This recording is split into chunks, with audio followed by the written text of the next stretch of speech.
Bipolar ඇෆෙක්ටිව් disorder එකට අදාළ වෙන මොකී එකේ කොහොමද අපි කතා කරන්න ඕන කියලා බලමු. බයිපෝලර් කියන්නේ මේනියා එකයි ડિප්‍රෙෂන් එකයි. ඔය වගේ බයිපෝල්ස් තියෙන තත්ත්වයක්. මුලින්ම අපි ඉන්ට්‍රොඩක්ෂන් එක මුලින්ම ඒ කියන්නේ පේෂන්ට් කෙනෙක් එනවා. එතකොට මොනවා හරි අපි ඒ කියන්නේ මුලින්ම පටන් ගන්නවා good morning කියලා. good morning හරි මොනවා හරි එම good morning හරි good evening හරි මොනවා හරි සුබෝදෑසනක් කියලා පටන් ගන්නවා. ඉන්ට්‍රොඩක්ෂන් එක විදියට සුබෝදෑසනක්. ඊට පස්සේ අපිව අඳුනලා දෙන්න ඕනේ. එහෙනම් මම අවසන් වසර වෛද්‍ය ශිෂ්‍යයෙක්. හරි. නැත්තම් මම වාට්ටුව බලන වෛද්‍යවරයා. හරි. එහෙම මොනවා හරි කියන්න ඕනේ. දැන් අපි බලමු මම වාට්ටුව බලන වෛද්‍යවරයා. ඊට පස්සේ එයාගෙන් අහන්න ඕනේ ඔයාගේ නම මොකද්ද? ඔබතුමාගේ නම මොකද්ද කියලා. ඊට පස්සේ එයාගේ අධ්‍යාපන මට්ටම අපි අඳුනගෙන තියන්න ඕනේ මුලින්ම. එතකොට තමයි එයාට අදාළව අපිට මේක කියලා දෙන්න පුළුවන්. එතකොට කොච්චර මට්ටමකට අධ්‍යාපනය ලැබලා තියෙනවද කියලා. ඒ කියන්නේ ටීචර් කෙනෙක් නම් අපි කියන්න ඕන විදිහක් තියෙනවා. සාමාන්‍ය මිනිසෙක් නම් කියන්න ඕන විදිහක් තියෙනවනේ. ඒකට අදාළව අපි ඒක මුලින්ම දැනගෙන තියෙන්න ඕනේ. දැනගෙන ඉන්න ඕනේ. ඊට පස්සේ මම දැන් කොච්චර මට්ටමකට අධ්‍යාපනය ලැබලා තියෙනවද කියලා අහන්න ඕනේ. ඊට පස්සේ මම දැන් කතා කරන්න යන්නේ ඔයාගේ අසනීප තත්ත්වය ගැන සහ ඒකට අපි දෙන ප්‍රතිකාරය ගැන. ඒ කියන්නේ පේෂන්ට් අපි කියලා දෙන්න ඕනේ පේෂන්ට් ඉතින් දැනගන්න එපේ මොනවද කියලා. ඒකට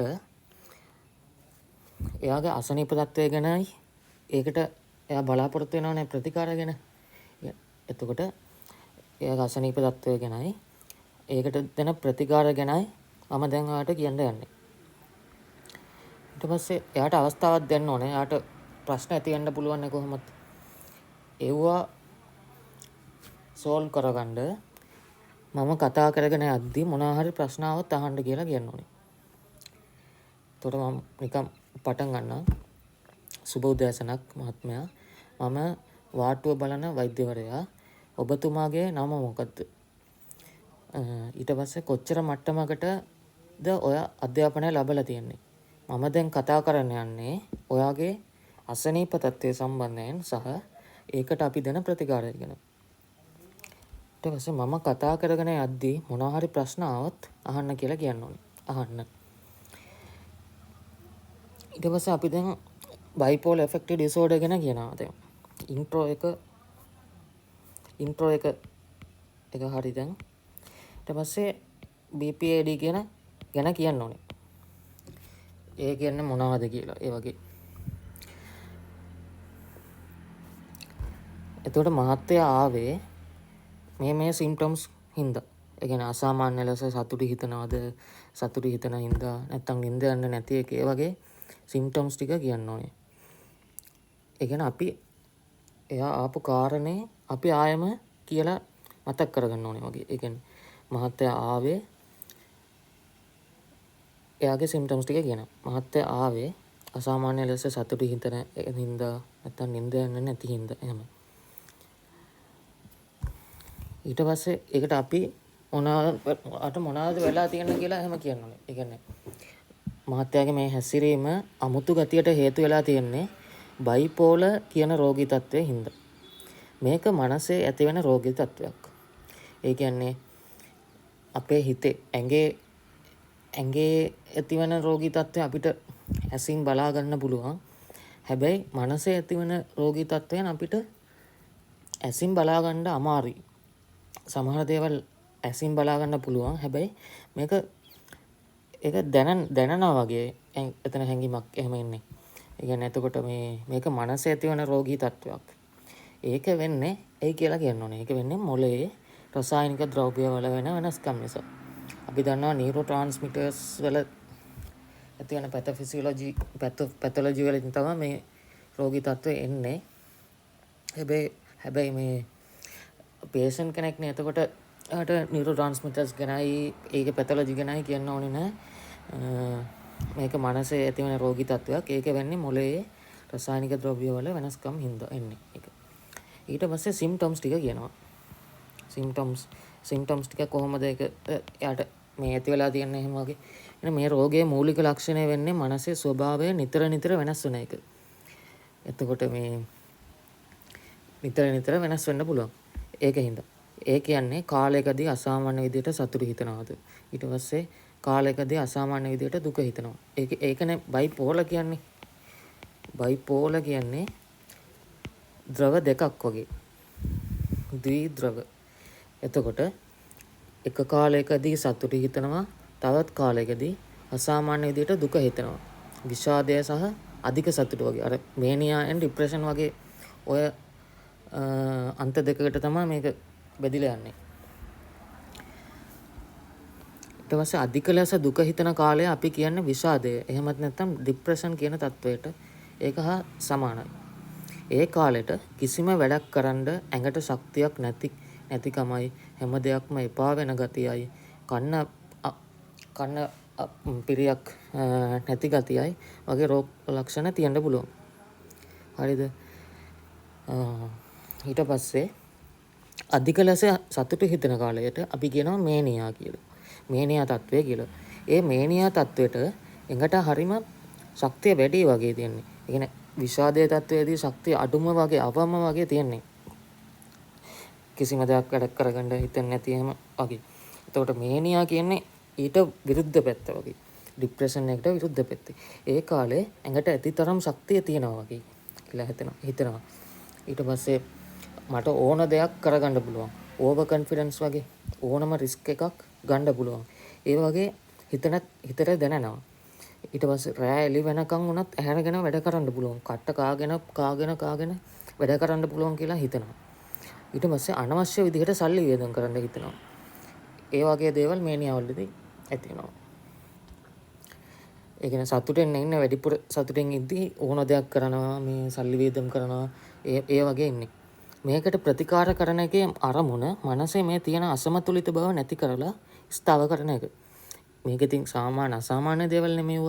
ඒකට අසාමාන්‍ය දේවල් වලට අපි ප්‍රතිකාර කරලා සමතුලිතතාවයට අපි ස්ථාවරය කරගන්න ඕනේ.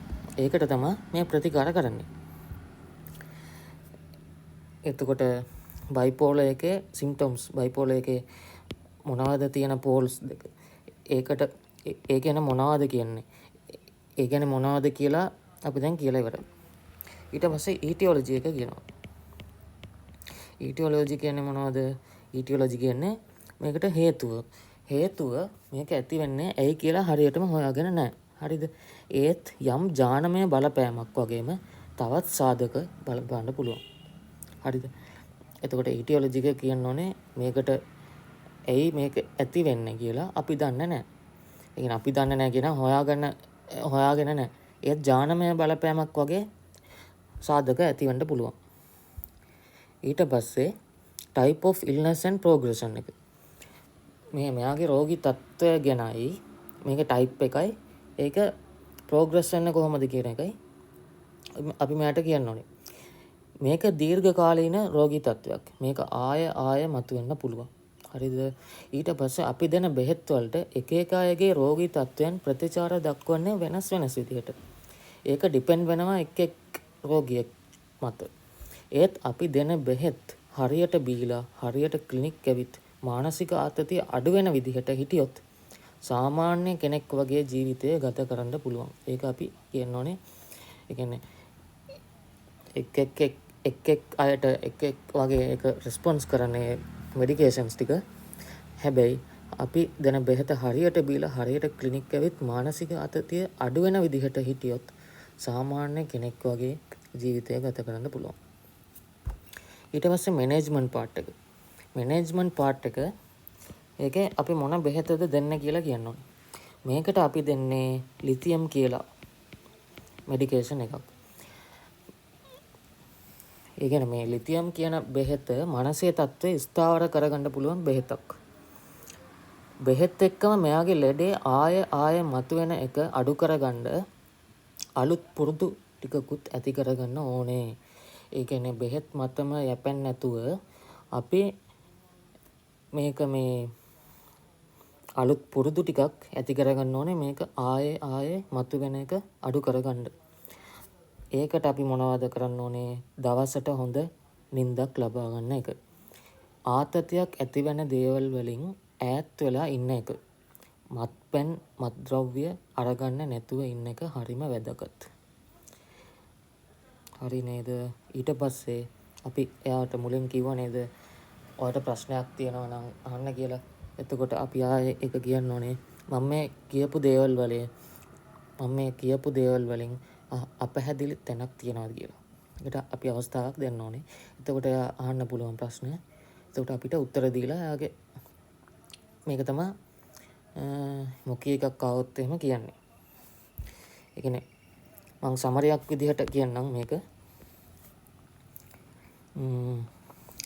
මුලින්ම මම කොහොමද කියන්නේ කියලා කියාගෙන යන්න. සුබ උදෑසනක්. මම අවසන් වසර වෛද්‍ය ශිෂ්‍යයෙක්. පාටුව බලන වෛද්‍යවරයා. ඔබතුමාගේ නම මොකක්ද?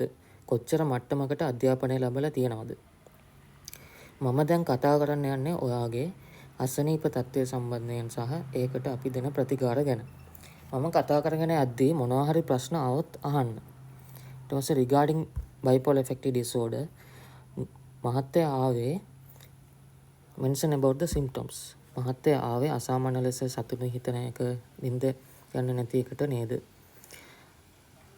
මහත්තයාගේ මේ හැසිරීම අමුතු ගතියට හේතු වෙලා තියෙන්නේ bipolar ද්විද්‍රව කියන රෝගී තත්ත්වය නිසා. මේක මනසේ ඇතිවෙන රෝගී තත්ත්වයක්. ඒක වෙන්නේ මොළයේ රසායනික ද්‍රව්‍යවල වෙන වෙනස්කම් නිසා.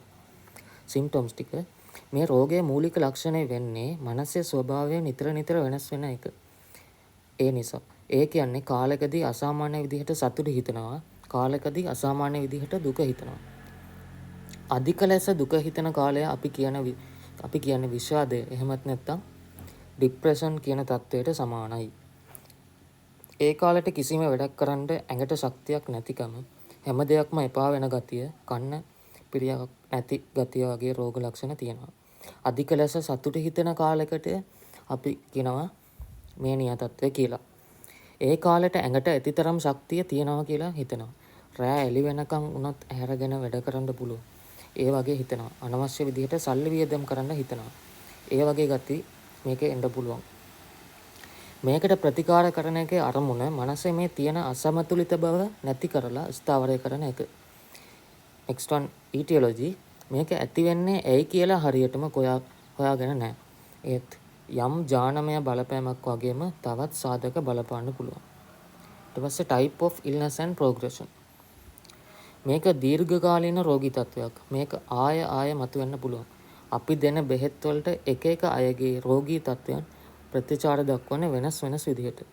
ඒත් අපි දෙන බෙහෙත් හරියට බීලා හරියට ක්ලිනික් ඇවිත් මානසික ආතතිය අඩු වෙන විදිහට හිටියොත් සාමාන්‍ය කෙනෙක් වගේ ජීවිතය ගත කරන්න පුළුවන්.